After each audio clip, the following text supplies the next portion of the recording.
हमारी सरकार को बेनकाब तो करता ही है। प्रोफेसर अली ने जो फेसबुक पोस्ट किए, मैंने उनको बहुत ध्यान से पढ़ा। ये सरकार की देन है कि सब लोग अब पढ़ रहे हैं कि उन्होंने कहा क्या। उन्होंने ये बात तो कही जो आपने कहा कि कर्नल सोफिया बस सरकार के प्रेस ब्रीफिंग कर रही थी, मतलब वो नीतियों को तय तो करनी ही नहीं थी। लेकिन जो ज़्यादा बड़ी बात उन्होंने कही थी कि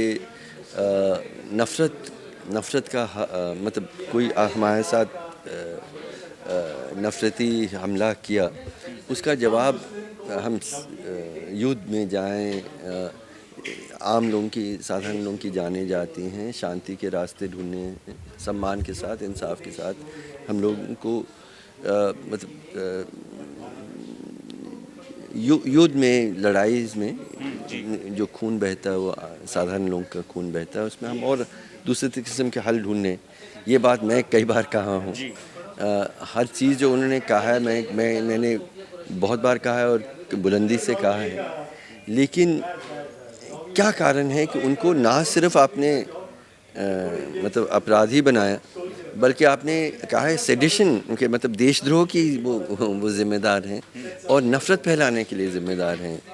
मुझे लगता है कि वो उन्होंने देश के प्रति बहुत प्रेम और श्रद्धा का प्रदर्शन किया है, क्योंकि वही देश इकट्ठा रह सकता है जहाँ पे नफ़रत नहीं हो सकती।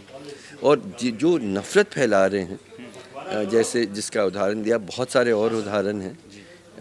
मैं वहाँ के उप मुख्यमंत्री साहब ने बयान दिया।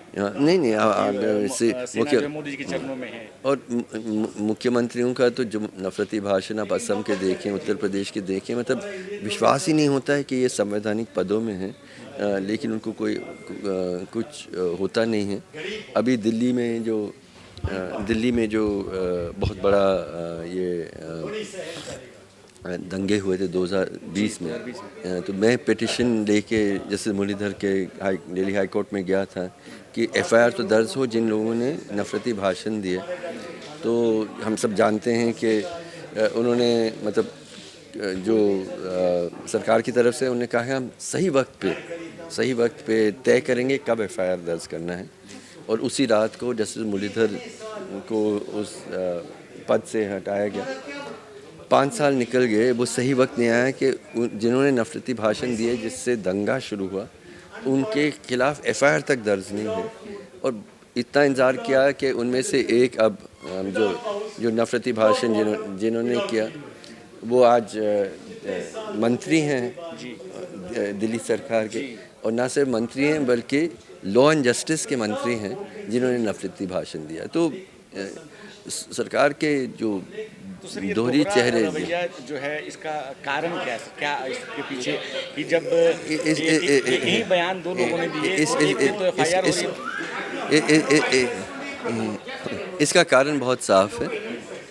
हमारी सरकार जो आज बैठी है, मैं नहीं मानता कि संविधान के मूल्यों से वो